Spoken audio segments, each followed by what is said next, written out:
Okay, I get a ton of, like every day pretty much, I get a ton of DMs like, where do I start? What do I do to become a witch? Where do you go?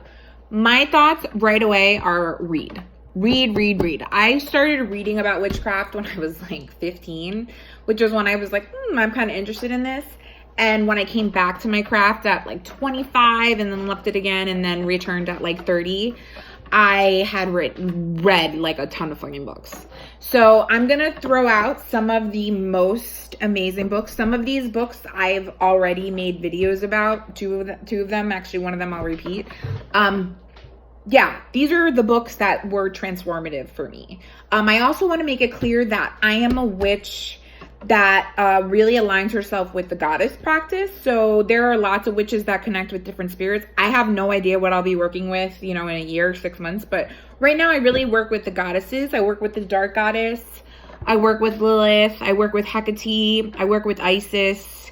And I call in Aphrodite too. Like I do work with, Aphrodite. But right now I've been dealing with a lot of shadow work. Everybody says shadow work. I bet you don't even know what that means if you're just new, and I'll make a video about that too. But here's what I think you need to start your shit. This book. If you don't know if you're a witch yet, read this book. Lisa Lister, Witch. I talk about Lisa Lister all the time. Maybe one day I'll actually get to meet her. But this book, if you're not a witch, you'll know it. By like halfway into this book, it'll be like, this shit doesn't make any sense to me and it doesn't sit with me.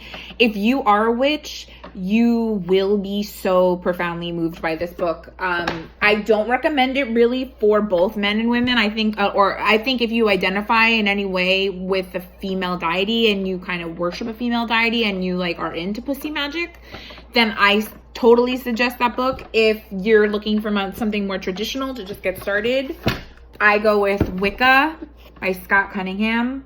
Scott Cunningham is not alive anymore, but this book, it's so funny because I'm not Wiccan. I started Wiccan like most witches. I was just like, I'm going to be a light worker. I'm just going to practice, Wicca and the law of three, and I'm never going to do a curse and blah, blah, blah.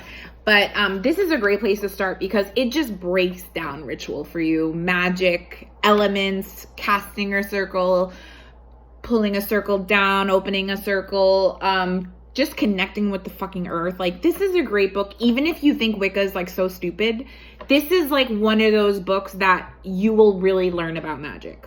Like, this book will help you really learn. Another book I picked up is You Are a Goddess. I love this book.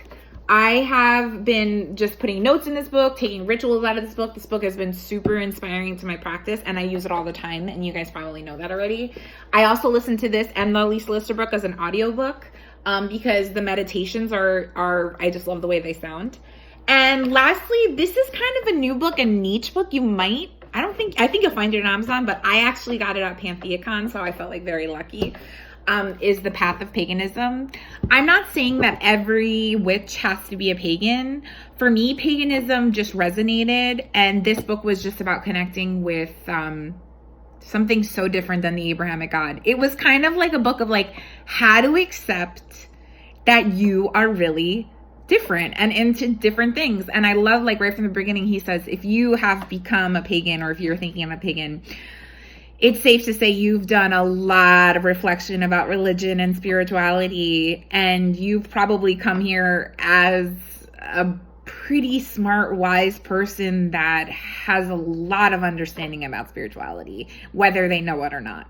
So those are my books that I highly recommend you buy right away if you're thinking about being a witch. And like I said, stick with audiobooks, podcasts, blogs, whatever. Just immerse yourself in witchiness and, oh my God, question everything and never just listen to any one person. Okay, those are my tips.